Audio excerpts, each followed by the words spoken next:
मेरे माँ बाप बचपन में ही गुजर गए हैं। मुझे मेरे बड़े पापा ने पाल कर बड़ा किया है। मैं एक दिन मुंह लपेटे कमरे में पड़ी थी। मेरा मिजाज पूरी तरह खराब हो चुका था। इतने में बड़े पापा कमरे में आए और कहने लगे, अरे सालू, तू क्यों छोटी छोटी बातों पर दिल खराब कर लेती है? शादी ही तो करनी है, ऐसी कौन सी मुश्किल बात है। चल अब यह गोलियां खा ले, देखना कितनी जल्दी तेरी शादी हो जाएगी। मैंने अजीब सी नज़रों से बड़े पापा की तरफ देखा। भला इन नीली पीली गोलियों से मेरी शादी का क्या ताल्लुक था? बड़े पापा ने मुझे ज़बरदस्ती उठाकर बिठा दिया और कहने लगे, इतना सोचने की क्या ज़रूरत है, मैं तेरा बाप हूँ और जो भी करूँगा तेरे हक पे बेहतर ही करूँगा।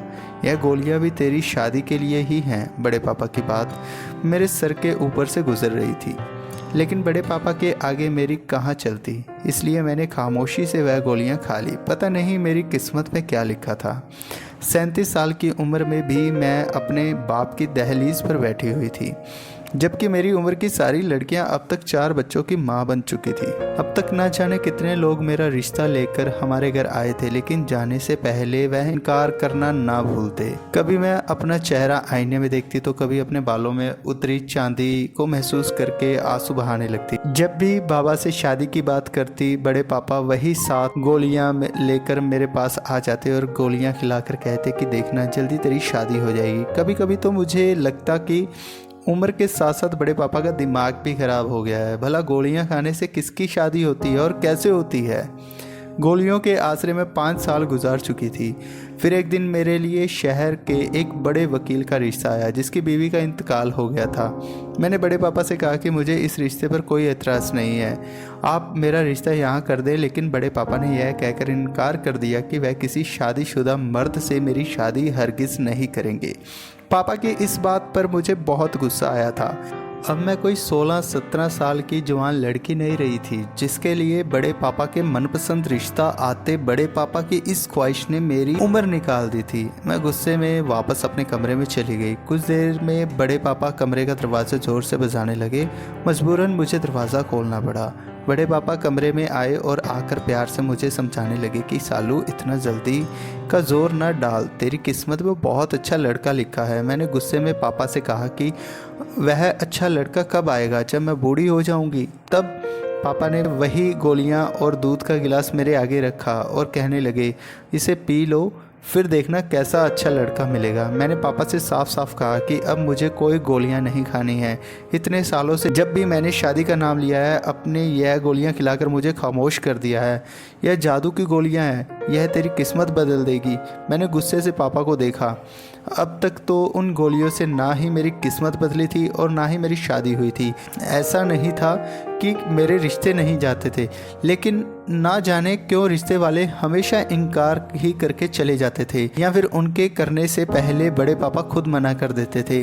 बड़े पापा ने मुझे यह गोलियां खिलानी शुरू की थी तो मैं बहुत हैरान हुई, लेकिन फिर बड़े पापा ने मुझे बताया कि इन गोलियों से मेरी खूबसूरती बढ़ जाएगी। पापा की बात सुनकर मैं खुश हो गई और दूध के साथ गोलियां खाकर थोड़ी ही देर में नींद की नदियां में उतर जाती। लेकिन 5 साल गुजरने के बाद भी ना ही किस्मत का दरवाज़ा खुला था और ना ही मेरी कोई बारात लेकर आया। मेरी उम्र तकरीबन 37 हो चुकी थी और एक लड़की के लिए इतनी ज़्यादा उम्र में रिश्ता आ जाना बहुत मुश्किल होता है। मैंने बड़े पापा से कह दिया था कि अगर मेरा रिश्ता ना हुआ तो मैं अपनी जान दे दूंगी। मेरा हाल देखकर बड़े पापा ने मुझे वही 7 गोलियां खिलाई और तसल्ली में कह दिया, अब की बार शादी ज़रूर होगी। दूसरे दिन कुछ रिश्ते वाले हमारे घर चले आए। लड़के की बहन एक रिश्ते वाली मौसी के साथ आई थी और उसने पहली ही नज़र में मुझे पसंद की थी।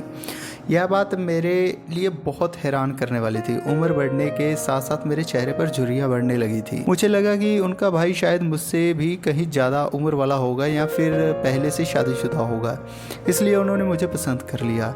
लेकिन जैसे ही तस्वीर मेरे हाथ आई, मेरे होश उड़ गए। वह तो उम्र में मुझसे काफ़ी छोटा और जवान। मैं हैरान और परेशान थी। मैं बार बार तस्वीर को देख रही थी और फिर उन लोगों के जाने के बाद यही बात मैंने बड़े पापा से कही तो बड़े पापा हंसकर कहने लगे कि तेरी किस्मत खुल गई है, तुझे अब भी परेशानी है।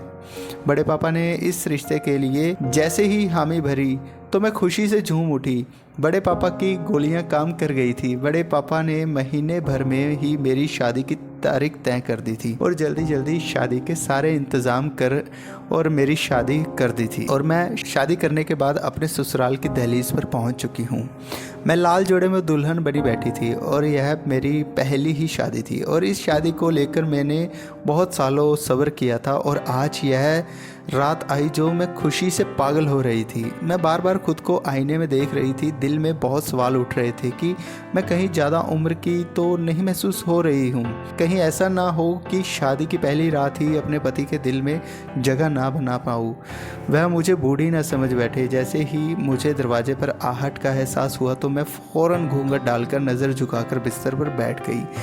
मेरे पति मेरे पास आकर बैठ गए। ना ही उन्होंने मेरा घूंघट उठाया और ना ही कुछ देर तक कोई बात की। मुझे अजीब सी घबराहट होने लगी थी। वह उम्र में मुझसे कुछ कम थे और बहुत खूबसूरत भी थे। मुझे यह खौफ सता रहा था कि कहीं उनके घर वालों ने ज़बरदस्ती तो उनकी शादी मेरे साथ ना कर दी हो। उन्होंने मुझसे कहीं ज़बरदस्ती तो शादी नहीं की। दरअसल शादी से पहले मेरी और मेरे पति की कोई मुलाकात ना हो सकी थी। सिर्फ हमने एक दूसरे को तस्वीर में ही देखा था। जब कुछ देर तक कुछ बात नहीं हुई तो मैं खुद ही अपना घूंघट उठा लिया। मेरा सारा वजूद ठंडा पड़ गया था। मुझे एहसास हो गया था कि उन्होंने मुझसे यह शादी ज़बरदस्ती की है। मैंने फ़ौरन ही रोहन का हाथ थामा और उन्हें यकीन दिलाना चाहा कि मैं सारी ज़िंदगी उनसे वफादार रहूँगी और उनकी खिदमत करूँगी। वह मुझे एक मौका दे दे। मेरी बात सुनकर रोहन अजीब अंदाज से हंस पड़े और कहने लगे, तुम्हें मौका देने की क्या ज़रूरत है? तुम तो पहले ही एक तजुर्बा औरत हो। की बात सुनकर मैं शर्मिंदा हो गई। मुझे लगा मैं उनसे 5 साल बड़ी हूँ इसलिए कहा होगा, लेकिन बात कुछ और ही थी। रोहन ने अपना मोबाइल फ़ोन निकाला और स्क्रीन पर कुछ बटन दबाने के बाद जैसे ही अपना फ़ोन को मेरे सामने रखा तो मेरे कदमों तले ज़मीन निकल गई, क्योंकि उनके मोबाइल फ़ोन की स्क्रीन पर कोई और नहीं बल्कि मैं थी। और जो मांजरा नज़र आ रहा था उसे देखकर मेरे कदमों तले ज़मीन निकल गई थी। मेरी ऐसी तस्वीर रोहन के मोबाइल में किसने भेजी थी? मैं समझ नहीं पाई थी। मैंने हैरत और आंसू भरी नज़रों से रोहन की तरफ देखा और पूछा कि यह क्या है? तो वह नफ़रत से कहने लगे, यह तो तुम मुझे बताओगी। तुम्हारी ऐसी तस्वीर मेरे पास मौजूद है और तुम मुझसे पूछ रही हो कि यह क्या है? तुम खुद देखो कि तुम्हारी कैसी तस्वीर है, इसमें क्या नज़र आ रहा है। यह तस्वीर खुद चीख चीख कर बता रही है कि तुम तो पहले से।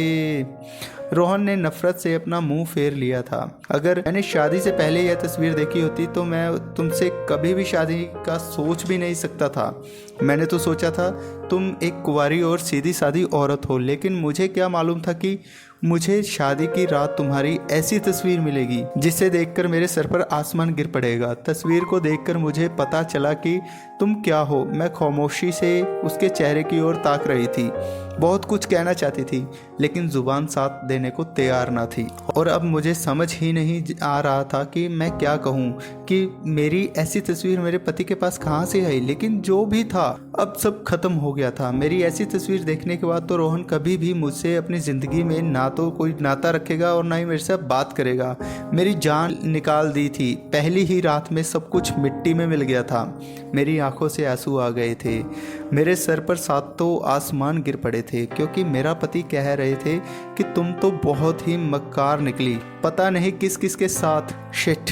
मैंने उनकी पूरी बात सुने बगैर ही अपने दोनों हाथ अपने कानों पर रख दिए।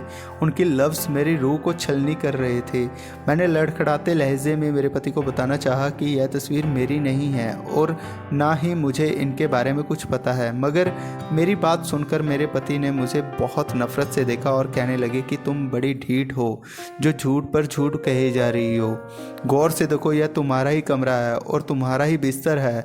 तो मैंने गौर से देखा तो वो वाकई में मेरा कमरा था। दीवार का वही नीला रंग मेरी बर्बादी की दास्तान सुना रहा था। मुझे खुद मालूम नहीं था कि मेरी ऐसी तस्वीर कब और किसने ली थी, मगर मेरा पति मेरी बात मानने को तैयार नहीं था। बहुत इंतज़ार और मुरादों के बाद मेरी शादी हुई थी। पहली रात ही मैं बर्बाद हो गई थी।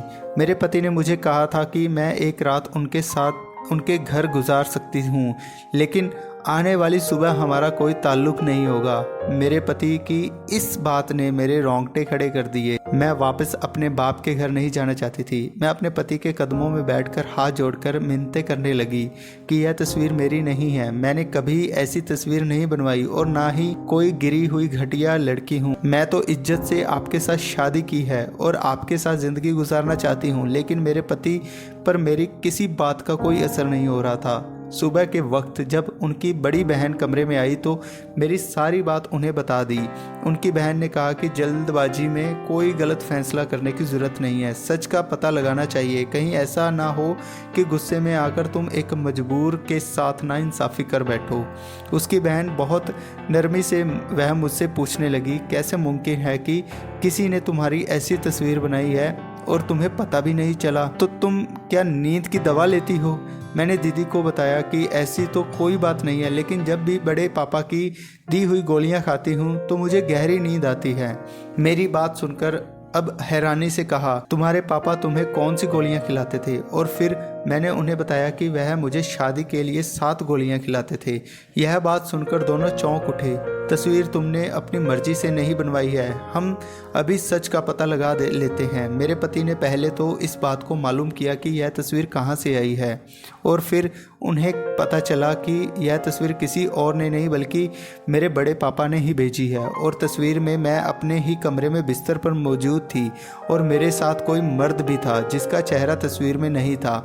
मैं बिस्तर पर जिस हाल में पड़ी थी वह देखकर मैं शर्मिंदगी से ज़मीन में गिर गई थी। और फिर जब मेरे पति को पता चला कि तस्वीर मेरे बड़े पापा ने भेजी है तो उन्होंने मेरे बड़े पापा को बुलाया और कहा कि मैं किसी कीमत पर उसको नहीं छोड़ूंगा, इसलिए बेहतर है कि आप सारा सच खुद ही बता दीजिए।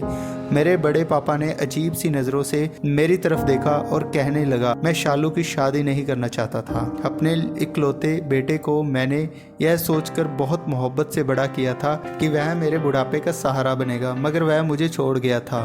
मैं उम्र में इस हिस्से में तन्हा नहीं रहना चाहता था, इसलिए मैंने फैसला कर लिया था कि मैं कभी भी शालू की शादी नहीं करूंगा। लेकिन फिर शादी के नाम पर शालू ने खुदकुशी करने की धमकी दी तो मजबूरन मैंने तुमसे इसकी शादी करवा दी, उसे यह दिखाने के लिए कि मैं उसकी शादी के खिलाफ नहीं हूँ। मगर सच तो यह था कि मैं कभी चाहता ही नहीं था कि उसकी शादी हो, इसलिए ऐसी तस्वीर खींची और तुम्हें भेज दी। इन तस्वीर में शालू के साथ कोई और नहीं बल्कि मैं हूँ। शालू नींद की दवा के असर में थी, वही दवा जो शादी के नाम पर मैं उसको खिलाकर सुला दिया करता था। मैंने सोचा था कि शालू की ऐसी तस्वीर देखकर तुम फौरन उसे तलाक दे दोगे, लेकिन जब रात भर इंतज़ार के बाद शालू घर ना लौटी तो मैं जान गया कि तुम आम मर्द जैसे नहीं हो। अपने बड़े पापा की बात सुनकर मेरे होश उड़ गए थे। मेरे बड़े पापा ने सिर्फ अपने बुढ़ापे की तन्हाई से बचने के लिए मेरी शादी ना करने का फैसला किया था। मेरे पति ने मुझे गले से लगा लिया था कि एक तस्वीर के पीछे उन्होंने मेरे बारे में बहुत गलत सोचा था। मैंने बड़े पापा को भी माफ़ कर दिया था क्योंकि वह जैसे भी थे मेरे बड़े पापा थे और उन्होंने जो कुछ भी किया था तन्हाई के खौफ से किया था। क्या आपने भी कभी ऐसे वाले दिन को देखा है जो अपने ही औलाद की शादी करने से डरते हो? तो दोस्तों, आपको मेरी कहानी कैसी लगी मुझे कमेंट करके ज़रूर बताएं।